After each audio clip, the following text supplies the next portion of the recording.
From Daily Trust News Center, this is the News Hour. On News Hour tonight, flood displaces 40,000 people in Jigawa communities. NAPTIP rescues 19 suspected survivors of human trafficking in Kano. Court sacks Taraba APC governorship candidate Bwacha, orders fresh primary. And on the foreign scene, national mourning ends in Britain after Queen's funeral. Hello and welcome to News Hour on Trust TV. I'm Dashan Hosseina Usman. And now the news in full. We begin on a sad note where over 40,000 people have been displaced by the flood disaster in about 14 local government areas of Jigawa State. Victims camping in various public schools across the state say they have lost farmlands and farm produce and that they have nowhere else to go. Trust TV Northwest correspondent Idris Jibril reports that authorities say over 90 people have so far been killed. These are over 250 people who are living in this primary school. They are part of the victims of the flood disaster here in Jigawa. Now, these people say they have nowhere to go and that they are not going anywhere. They will continue to stay in this place until government provides them with another place that they can be able to stay, because their village is submerged inside water, their farmland is gone, their food items are gone, everything is gone. They have nothing. They virtually have nothing. So they will continue to stay here until government provides them with another land so that they can build their houses and continue to stay with their families. Mark you, these people are only among the over 40,000 people that are said to be affected by this flood disaster across Jigawa State. There are over 40,000 people affected in all the 14 local governments, in about 14 local government areas of the state. And if you go out there, there are also farmland. Thousands of farmlands were destroyed by this flood disaster. In fact, there are villages submerged. Along the road as I'm coming from Duse to Ringim here, I've seen so many villages that were submerged inside water. All you can see is the zinc from a far distance. Those villages are inaccessible. We can't even enter the villages to see what remains around that area. And all these small children that you are seeing, they are staying here with their parents. There is no enough food, there is no good medicine, and the shelter is also very poor because these people are sleeping on the floor. There are no mattresses, they are only sleeping on the floor. So they are asking for government to provide some relief materials, which of course these relief materials have not started coming yet, even though the state government says they are trying their best to see how they can provide these people with at least food. But then the environment is actually very poor where they are living here at the moment. In the same vein, commuters plying Yola-Mubi Highway, the gateway to the northern state of Adamawa, have called for urgent intervention to ease movement of goods and services. The call followed a flood caused by torrential rains in the early hours of Monday. The early morning rainfall flooded a large portion of the Yola-Mubi Highway, cutting off the capital Yola from the northern part of Adamawa State. Commuters traveling from Yola to major northern Adamawa towns such as Song, Gombe, Hong, Mubi, Maiha, Machaka and Madagali, among others, had to stop on both sides of the flooded portion near Jabilamba. Travelers appealed to government at all levels, especially the federal government, to fix the road and save users from the stress associated with the bad nature of the road. The problem is the overcrowding, the blockage in the highway along Yola-Mubi Road. We are out for the school monitoring. Today is the official resumption date of our schools, both primary and secondary schools. So we are out to monitor to ensure that the strict compliance and the resumption of the students. Kurukulama Nomadic Primary School is overflooded. We have to stop our students to come in for their safety, for our safety, and for the safety of the students. So this school cannot resume today. For this morning, I'm expected to be there by 8 o'clock in the office. But unfortunately, due to the flood, I'm not able to go. And I try to communicate my people there. All network failure and other things. Over 2,000 internally displaced persons living in Melkohi camp, the second most populated IDP camp in Adamawa State, have decried lack of sufficient food, healthcare personnel and teachers, among other basic necessities of life, as major factors besieging their lives. Salis Lawang reports on how these vulnerable people are calling on government as a matter of urgency to assist them. Boko Haram crisis in Adamawa, Borno and Yobe states have led to significant amount of loss of life, internal displacement, property destruction, decline in public service delivery, and significant disruption of social system of the community.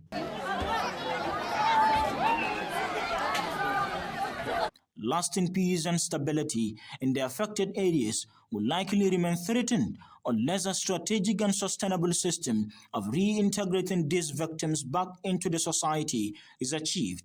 So don Allah muna rokan wannan a kawo mana magani, makaranta da kuma tallafawa yaranmu da suke secondary school a Army Barrack da nan Malakwai a taimaka mana inda hali. Our living condition here is appealing.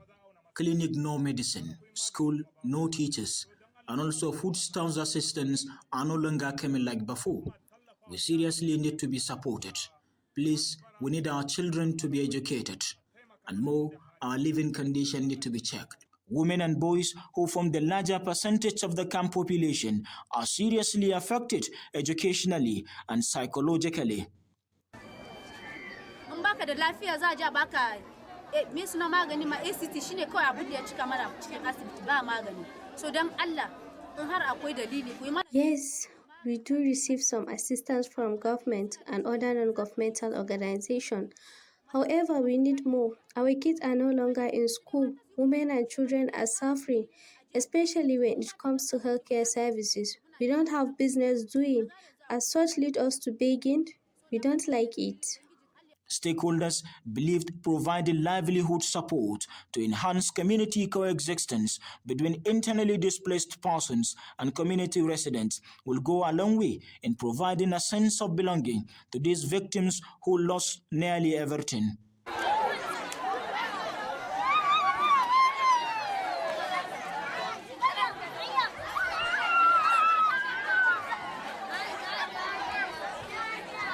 They also solicited for the provision of key humanitarian services that have significant implications for mental health and psychosocial well-being to ameliorate hardship and trauma faced by these internally displaced persons. Salis Lawang, Trust TV News, Yola. Nigerian Senate resumes Tuesday after a 2-month annual vacation with a review of current happenings and a commitment to address the issues plaguing the nation.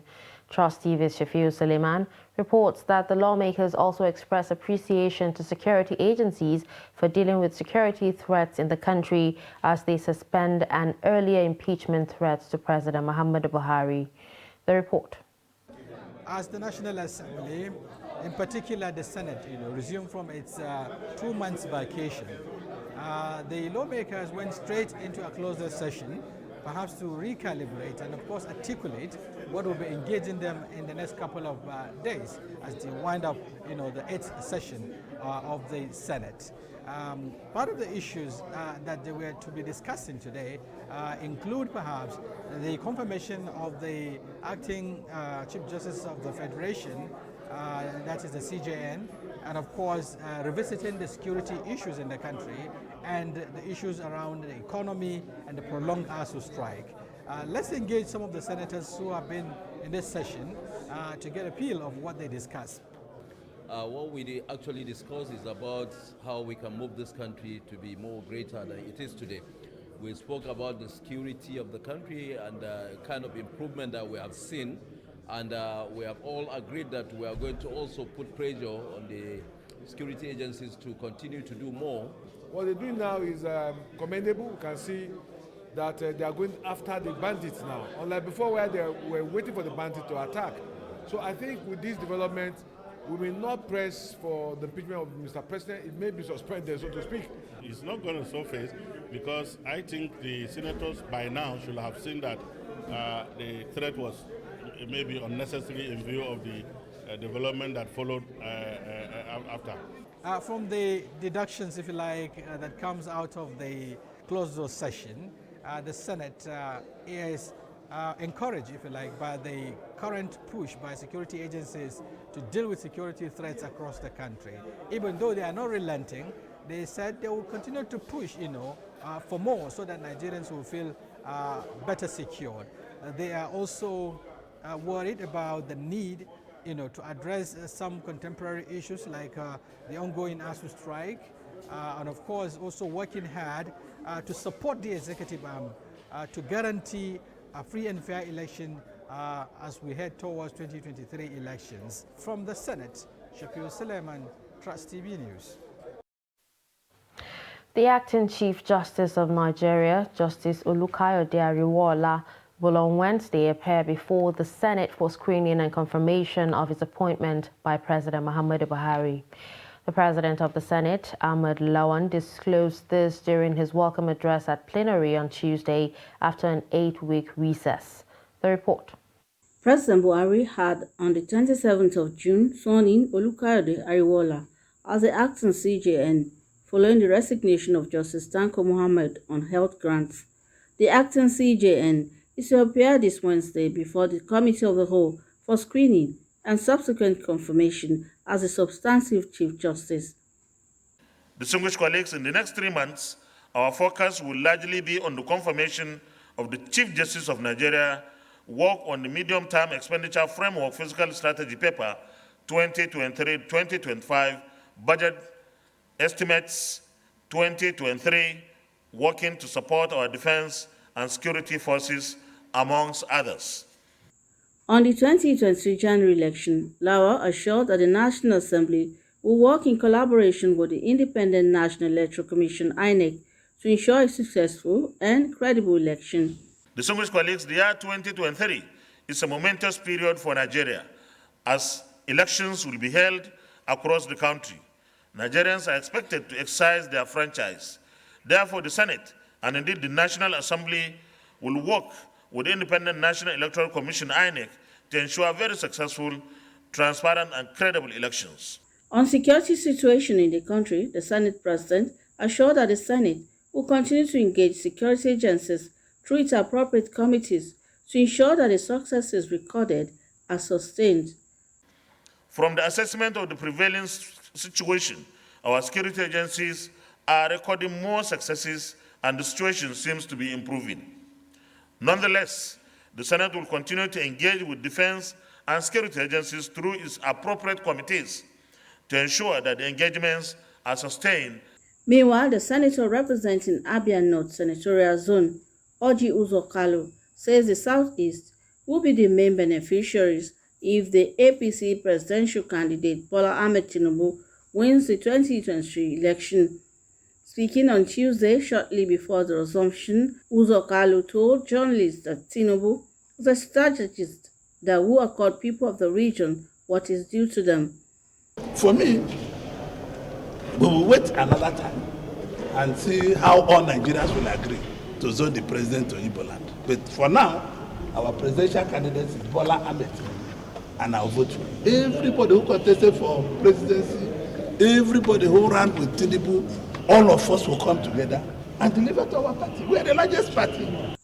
Senator Kanu, who equally observed that the security agencies in the country have stepped up the fight against the menace of insecurity, also observed that cases of kidnapping and banditry are now on the decline. Speaker of the House of Representatives, Femi Gbadagbiamila, has urged the federal government and the Academic Staff Union of Universities to shift ground and arrive at a consensus to end the lingering strike by the university lecturers. He made the call while addressing ASU President and members of the union, Minister of State for Education and other stakeholders during a reconciliatory meeting at the House on Tuesday. The Speaker said the lingering strike is a national embarrassment which has defied all entreaties and kept Nigerian children out of classes for months. On his part, Minister of State for Education Goodluck Opia commended the House for being responsive and caring about what is happening as regards the ASU strike, which began since February 2022. However, the ASU National President, Professor Victor Emmanuel Osodeke, said the federal government has not been sincere in its dealings with the union, which caused the strike to linger for months. The Independent National Electoral Commission has published particulars of 18 presidential candidates and their running mates consistent with its timetable and schedule of activities for the 2023 elections.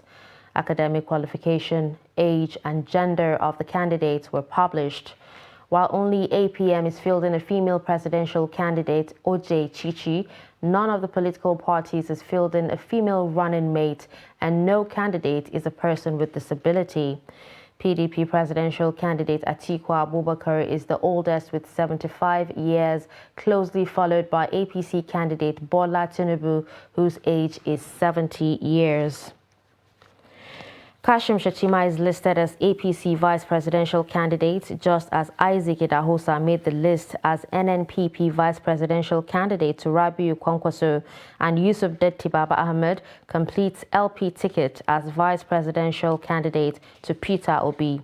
The trio replaced names placeholders earlier submitted to INEC to meet deadline, while Senator Godwill Akpabio made the Senate list as APC candidate for Akwa Ibom Northwest. Name of Senate President Ahmed Lawan is missing from Yobe State list of senatorial candidates. Bashir Machina, his name is also missing from the list, as a column for APC is left blank. Secretary of State Governor Aminu Tambol, however, made the list as PDP candidate for Sokoto South Senatorial District. The Federal High Court Abuja has ruled that ex-Jigawa State Governor Sule Lamido and his co-defendants have a case to answer in the 712 million naira money laundering charges filed against them by the Economic and Financial Crimes Commission. EFCC is prosecuting Lamido on 37 amended charges alongside two of his sons, Aminu and Mustafa Lamido. Other defendants include Aminu Abubakar, a business associate to the Lamidos, and 4 companies. The former governor has filed a no-case submission after the EFCC closed its case, stating that the evidence provided by the prosecution did not disclose any case against him. However, ruling on the no-case submission, Justice Ijoma Ojukwu dismissed his claim, ordering him to open his defense on November 8. Still on court matters, a federal high court sitting in Abuja has ordered the Independent National Electoral Commission to allow the Labour Party to submit the name of its candidate, Clarita Oga, for the 2023 Cross River House of Representatives election.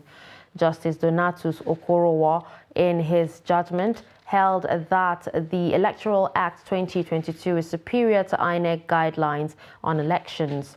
Justice Okorowo stated further that Section 31 of the Electoral Act 2022 allows parties to still submit names of candidates that emerge from substitution primaries not later than 90 days before the election. He said that the electoral umpire, by its own manuals, cannot limit the time provided for by the Electoral Act. Oga emerged as the Labour Party candidate for the 2023 Yala Ogoga Federal Constituency poll in Cross Rivers.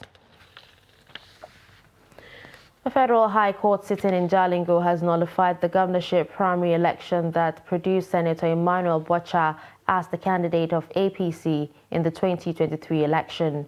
Justice Amobeda, in his ruling in a case filed by one of the governorship aspirants, Chief David Sabo Kente, directed the Independent National Electoral Commission to conduct a fresh governorship primary in the state within 14 days. The court also ordered Bocha to stop parading himself as the governorship candidate of the APC and INEC to stop recognizing him as a candidate. Justice Amobeda described as inappropriate the alleged false declaration of results at the Mbaba Suntai Airport, Jalingo, before jetting out of the state via private jet by the returning officer. Reacting to the judgment, counsels for the APC and sacked candidate stated that they will study the judgment before either proceeding to the appeal court or submitting to a fresh primary. Speaker of the Imo State House of Assembly, Kennedy Ibe, has resigned his position. Though the reason for his resignation has not been made public, the House, led by the Deputy Speaker Amarachi Iwanyawu, has gone ahead to elect a new Speaker, Emeka Nduka, member representing the people of Ehime Mbano State constituency. Presenting the new Speaker to Governor Hope Uzodinma at the Government House in Owerri, the lawmakers highlighted the reasons for their actions. The governor, in his remark, assured them of his continuous support in ensuring that they have the facility for effective legislature. Also commend the wisdom of the former Speaker, who I'm told have cooperated in this meeting. It is a new matter.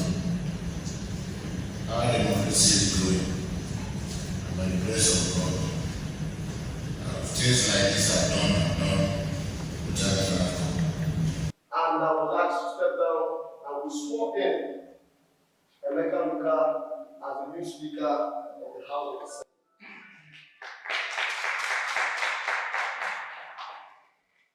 Your Excellency, immediately after that election, and the plenary we went into executive session, where we decided that we should come and present the new Speaker.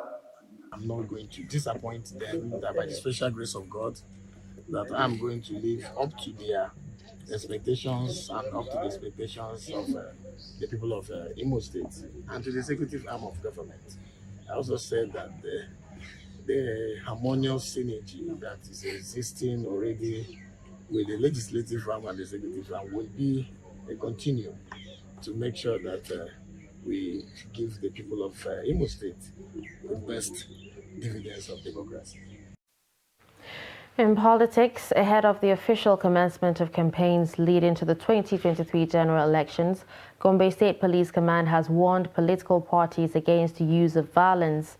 The Commissioner of Police in the state, Ishola Babeta, gave the warning on Monday during a stakeholders meeting in preparation for the commencement of electioneering campaign.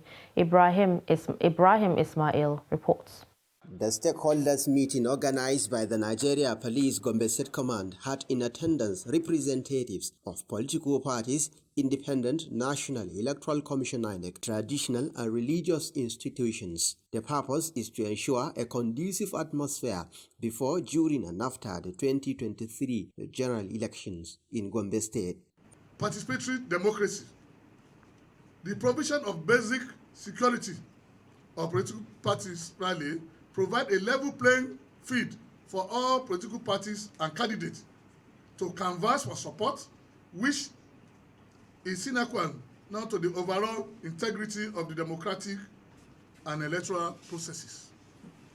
Objective of this imperative session, which is at the behest of the Gombe State Police Command, is part of the Inspectorate of Police deliberate effort at ensuring all activities of Nigeria Police before, during, and after 23 general election are in conformity with the Electoral Act 2022.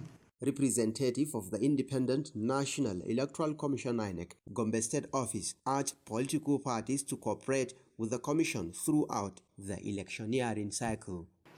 Able campaign, just as the police said, we also need a copy of where you are going and the date, because we have people, in fact, coming from even our national headquarters.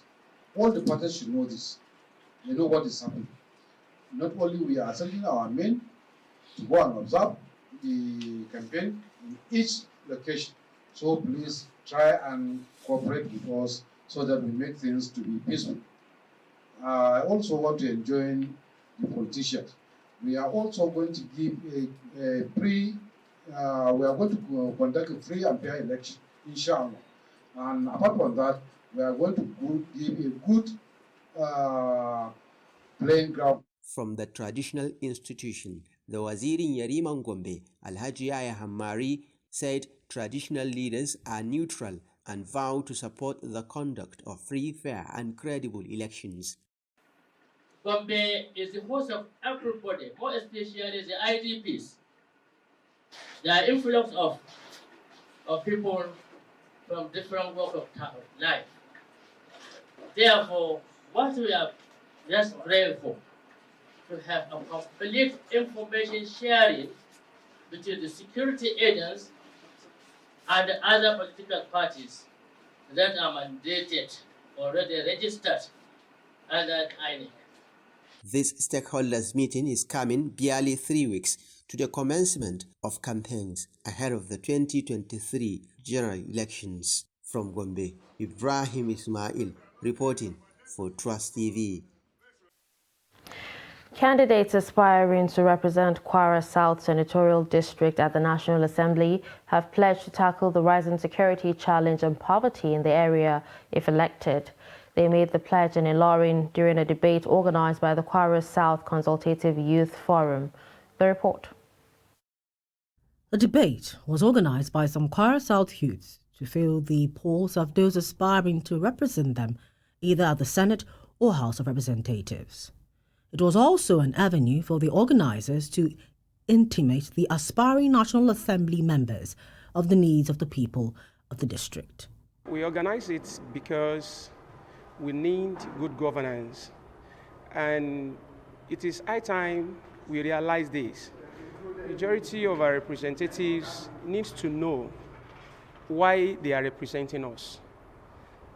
And it is good time to let them realize that you are representing us, you are not representing yourself. And that is why we come up with this type of program. We want to let them know that we exist. The people lament the security challenges in the area is discouraging investment. President Muhammadu Buhari and Vice President Yemi Osinbajo were both out of the country on Monday to attend crucial international functions. Both did not observe the constitutional requirement to transfer power to the next in line for the period they were out of the country. This has raised a lot of debate about who was in charge. Kehinde Amodu analyzes the constitutionality behind the actions. The report. Section 145, subsection 1 and 2 of the Nigerian Constitution provides that whenever the president is proceeding on vacation or is otherwise unable to discharge the functions of his office, he shall transmit a written declaration to the President of the Senate and the Speaker of the House of Representatives to that effect. It goes further to insist that until he transmits to them a written declaration to the contrary, the Vice President shall perform the functions of the President as acting President. If for any reason the Vice President is not available, it goes forward to say the President of the Senate will step in. It is therefore not surprising that the absence of the two leaders from the country at the same time on Monday generated a lot of controversy. The question most Nigerians are asking is who was in charge during this period? And most importantly, isn't this a breach of the Constitution? The Constitution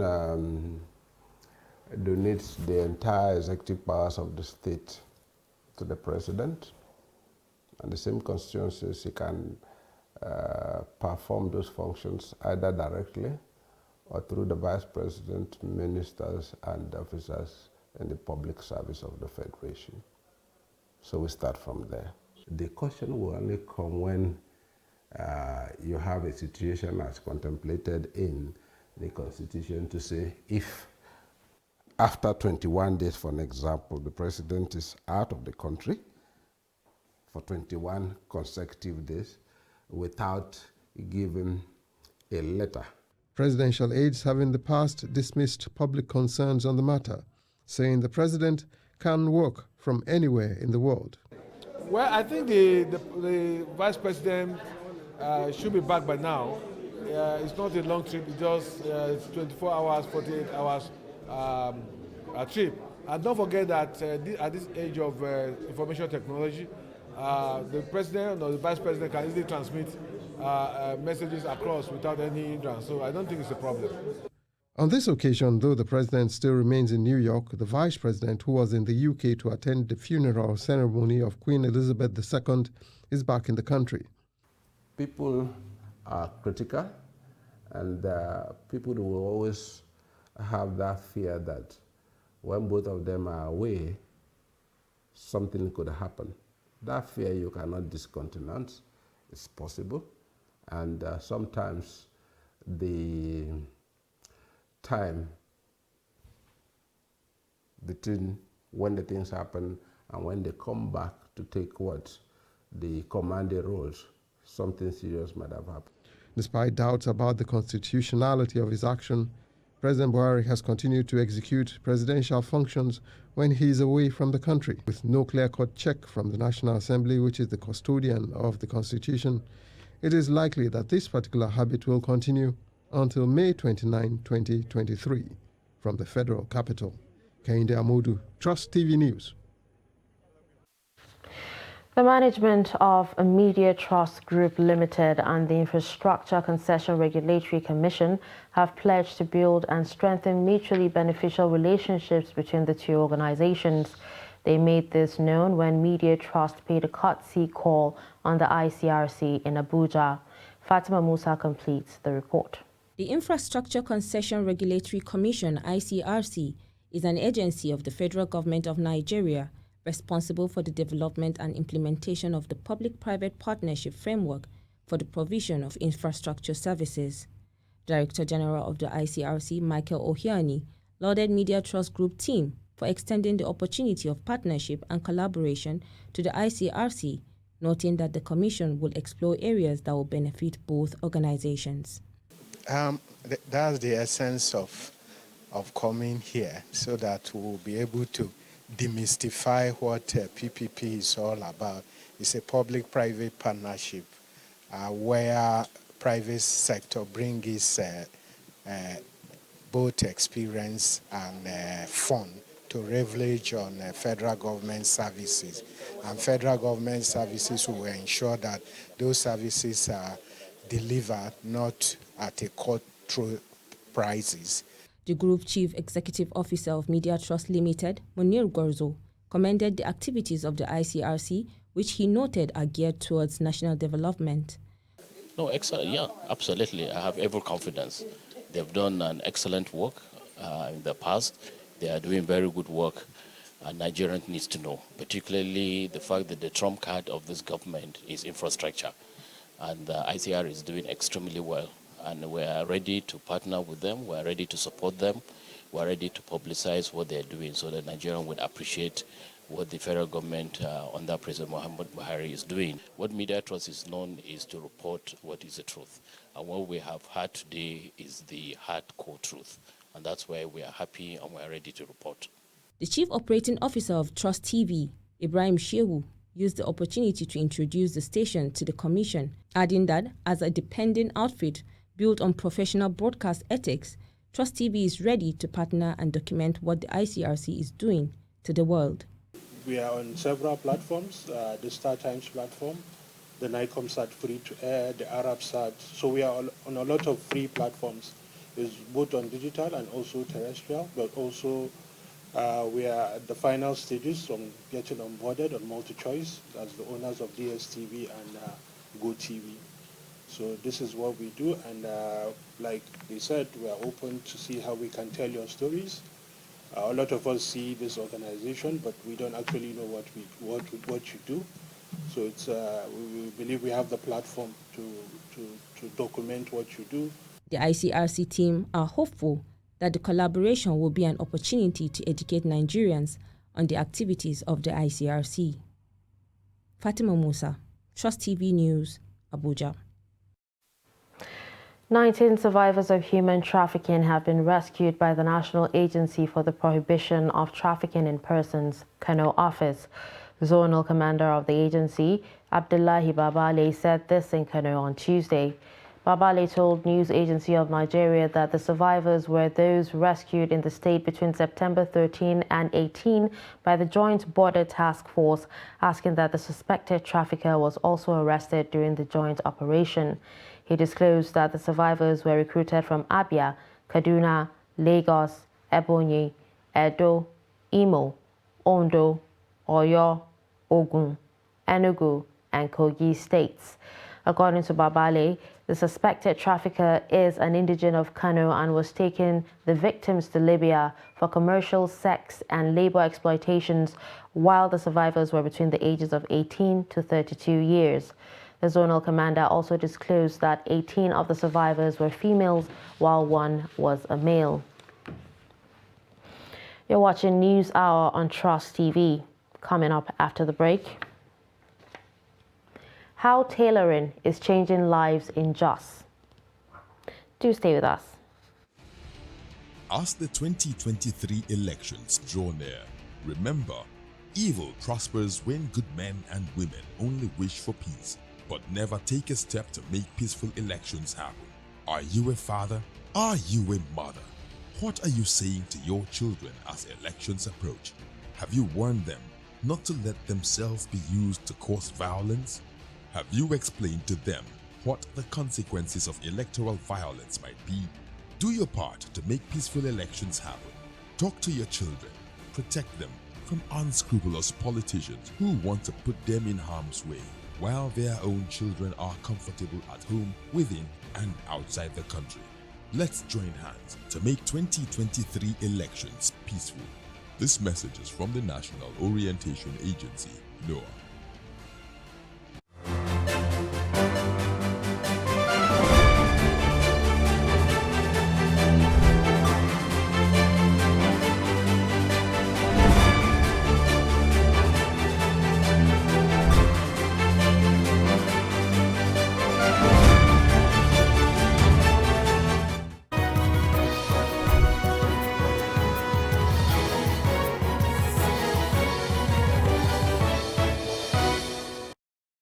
Welcome back and thanks for staying with us.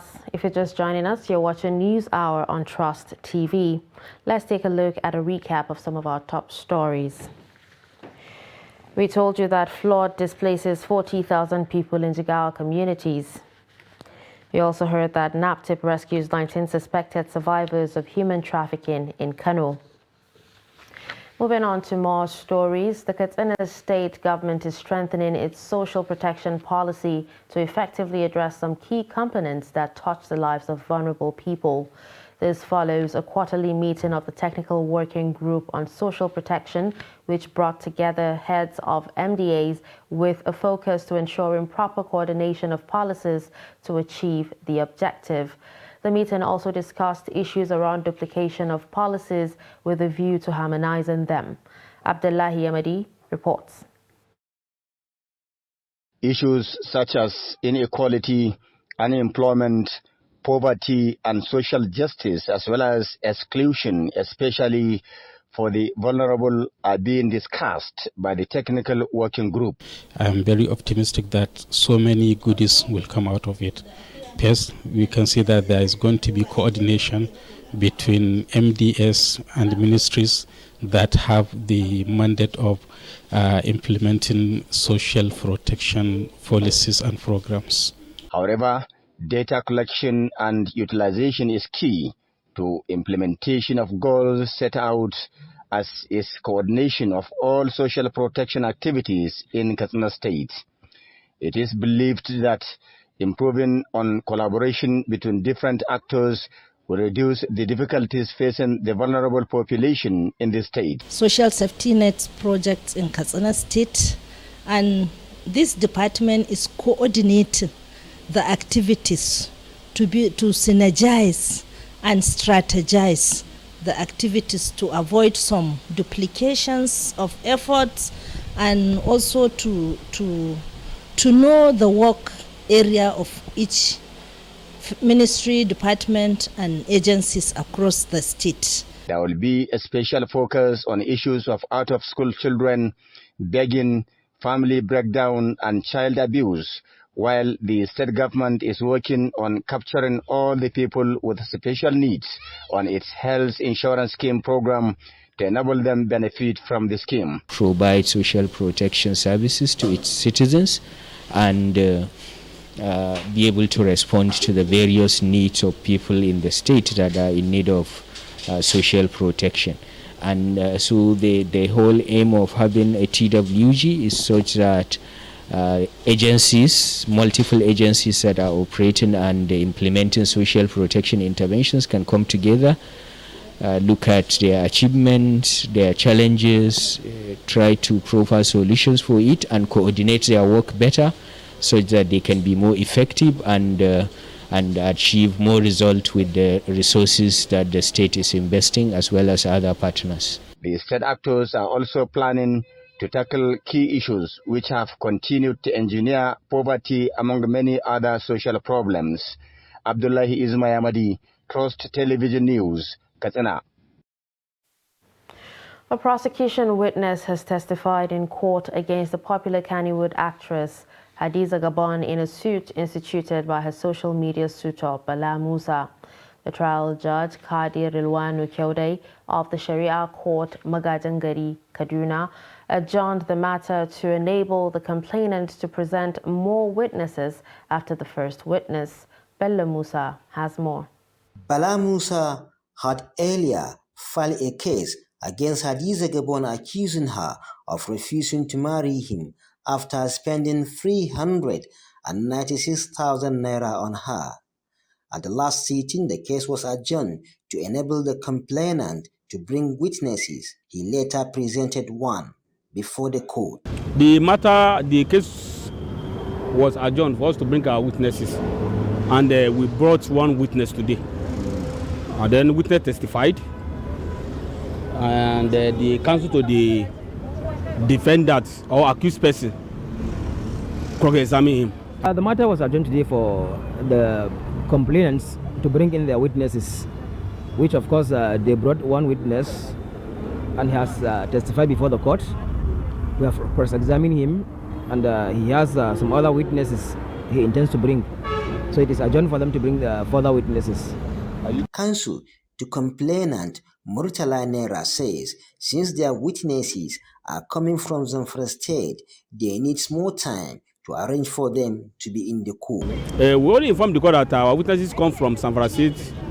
They are civil servants, and we need to write to their boss to enable them come, because if not so, we might not be able to get them on time. And the court agree with us that no problem, the court will do that. As you have heard in court, the court, because of secrecy and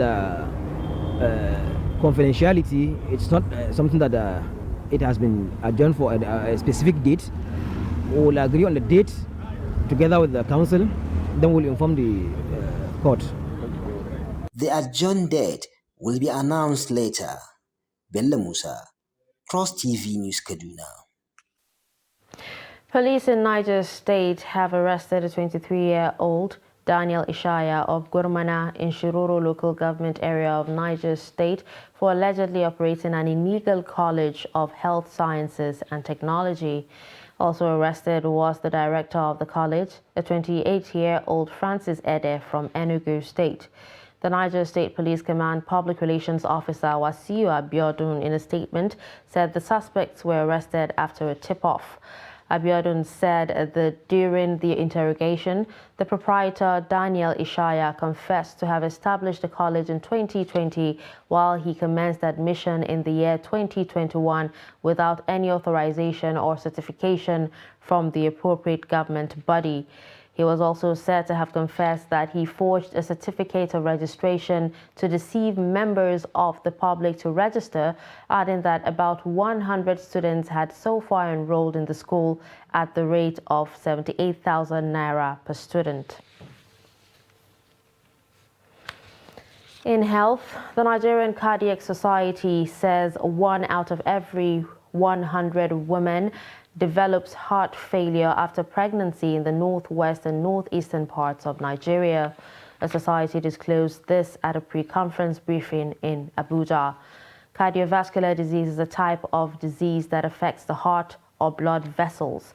The risk of certain cardiovascular diseases may be increased by smoking, high blood pressure, high cholesterol, unhealthy diet, lack of exercise, and obesity. Noel Sampson has more.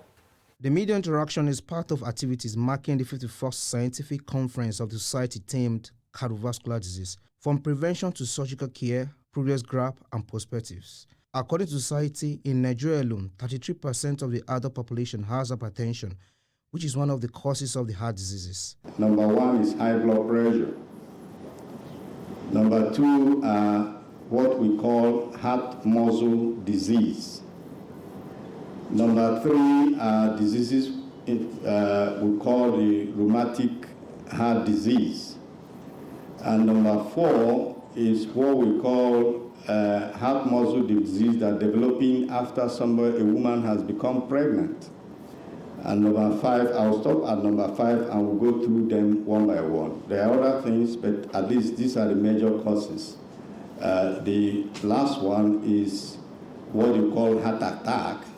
A lot of adult Nigerians, meaning that if you screen us in this room, many of us, we have high blood pressure. And many, even those who have high blood pressure, 1/3 of us don't even know we have high blood pressure. And 1/3 of those who have high blood pressure are not even on treatment. And 1/3 of those who are on treatment are not even under control. So that's a big problem. Oga also stated the ratio of cardiologists to Nigeria is 1 to 10,000 persons, a situation described as dangerous for the country, and called for concerted effort to arrest the mass exodus of medical workers out of the country. A lot of people are jetting out today. We all know about the migration of health workers in this country. So meaning that if nothing is done, it's going to be worse in the near future. Cardiovascular disease, expert says, is a silent killer which should be handled by preventing it. Noel Samson, Trust TV News, Abuja. Tailoring is sometimes considered by many people, especially men, as a lesser occupation that may not be as profitable as some occupations. In Nigeria, hundreds of people, including those who have not acquired higher education, prefer white-collar jobs than skilled jobs that promote entrepreneurship. Ado Musa looks at how some tailors, popularly known as fashion designers in Plateau State, are making a living from the job despite being seen as a non-lucrative trade. The report. A report by Joberman in collaboration with Youth African Works and MasterCard Foundation shows that the number of unemployed individuals in the country has hit 23 million in 2022. However, even with the available statistics of joblessness in Nigeria, some individuals, especially youth, are still not interested in venturing into low-skill jobs like tailoring to make a living, due to the belief that one hardly becomes successful as a tailor.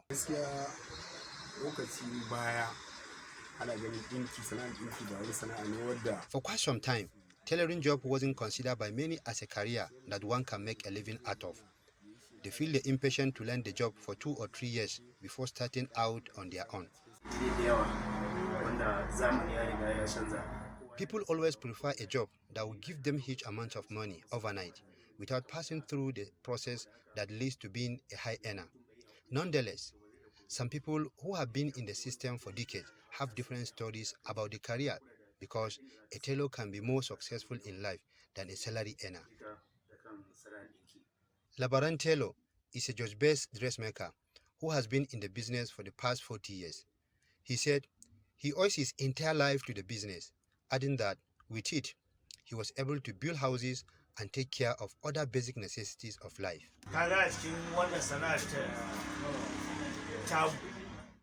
This business you are seeing has done a lot for me.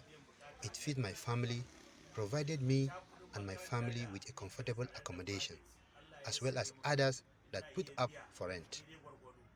Labaran also said with the business, he has sponsored his children to university-level education.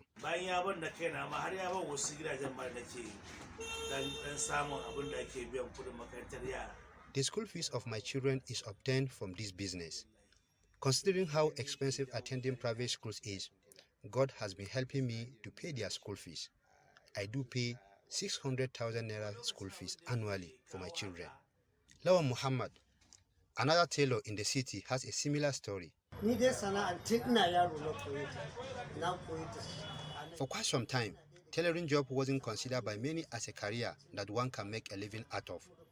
They feel the impatient to learn the job for 2 or 3 years before starting out on their own, and eventually manage to break even. The tailors, however, said making a successful career in tailoring is dependent on how serious one is, adding that with determination, the opportunities for success are limitless. Ado Musa, Trust TV News, Jos. News Hour will return after this break.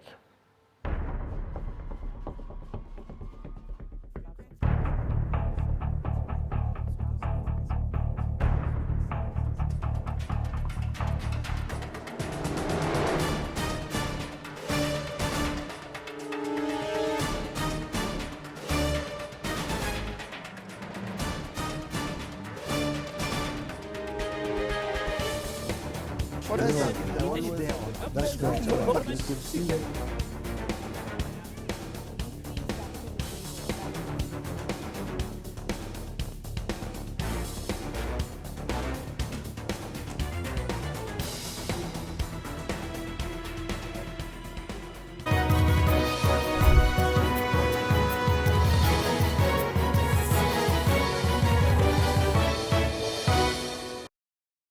Welcome back. Let's join Chamunda Bang for business news.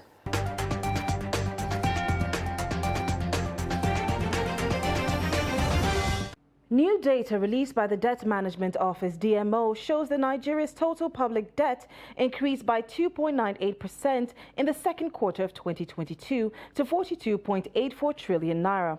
The total public debt stock is made up of the domestic and external debt stocks of the federal government, the 36 state governments, and the Federal Capital Territory. The debt stock increased by 3.28 trillion naira in the first half of this year from 39.56 trillion naira at the end of last year.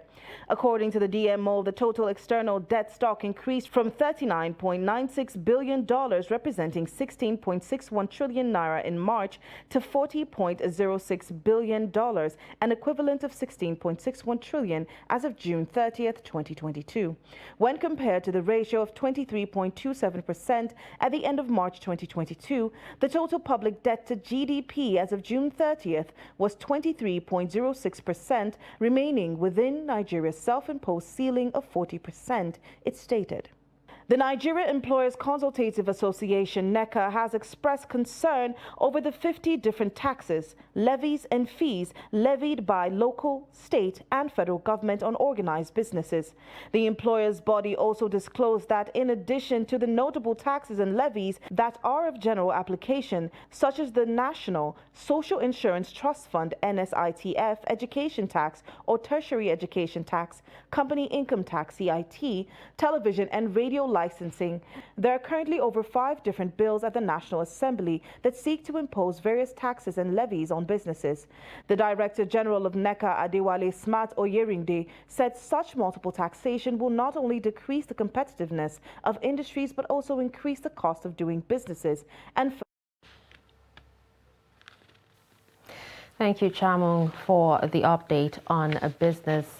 Now, on the foreign scene, flags on British government buildings around the world are flying at full mast once again as the period of national mourning following the death of Queen Elizabeth II draws to a close.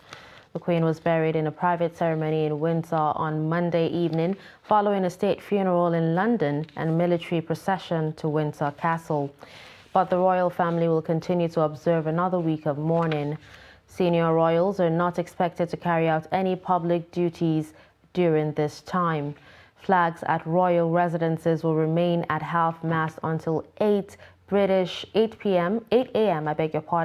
British Standard Time on 27 September, the day after their mourning period ends. Buckingham Palace has said royal household staff, representatives of the household on official duties, and troops committed to ceremonial duties will also observe the extended mourning period. An intensive cleanup operation is underway after hundreds of thousands of people across the UK flocked to London to watch the Queen's funeral. Now let's take sports news with Adeni Ajishafe.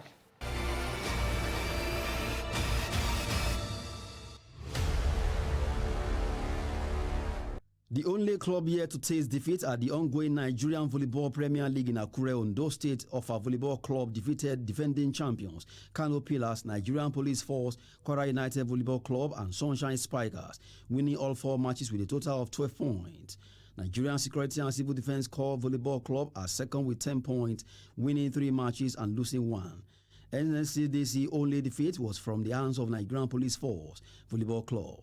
Nigerian Customs Service occupied top place with 9 points, recording first defeat from the NSCDC out of 4 matches. Nigeria Correctional Service are fourth with 6 points, winning 2 games and suffering 2 defeats. Nigerian Police Force Volleyball Club, who started the league on a high note, are in 5th position with 2 wins and 2 defeats with 6 points. Chief of Army Star Spikers with 4 points from 2 wins and 2 losses. are 6th, while newly promoted Kwara United are 7th with 4 points from a win and 3 defeats. Defending champions Kano Pillars won a game with 3 defeats, ending with 3 points.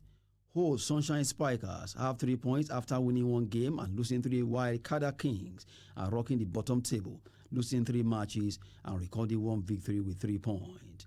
Matches resume on Wednesday after 2 days of break at the ongoing 2022 Nigerian Volleyball Premier League.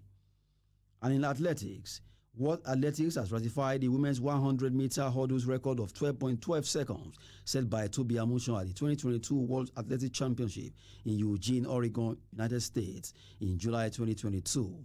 A statement by World Athletics on Tuesday further revealed that the record times of 2 other athletes, Mondo Duplantis and Sydney McLaughlin, have also been ratified. The statement says the world record set by Tobi Amusan, Mondo Duplantis and Sydney McLaughlin at the World Athletics Championship Oregon 2022 have been ratified. Amusan's 12.12 in the women's 100-meter hurdle semi-finals, Duplantis 6.21 meters in the men's pole vault final, and McLaughlin's 50.68 in the women's 400-meter hurdles final are all 9 officially in the record books, as in the world under-20 mark of 9.9 seconds set by Leslie Tebogo in the men's 100 meters heat. Amusan took the world by storm when she ran a time of 12.12 seconds, shaving almost a tenth of a second off the previous world record held by American Kenny Harrison, 12.20 seconds, in the semi-finals of the World Championship before winning gold in the finals at the Hayward Field Stadium. That's Sport News. I am Adeni Ajishafe. And that's it on News Hour. Remember to connect with us across all our social media platforms. I'm Darshan Hussaina Usman. Thanks for watching.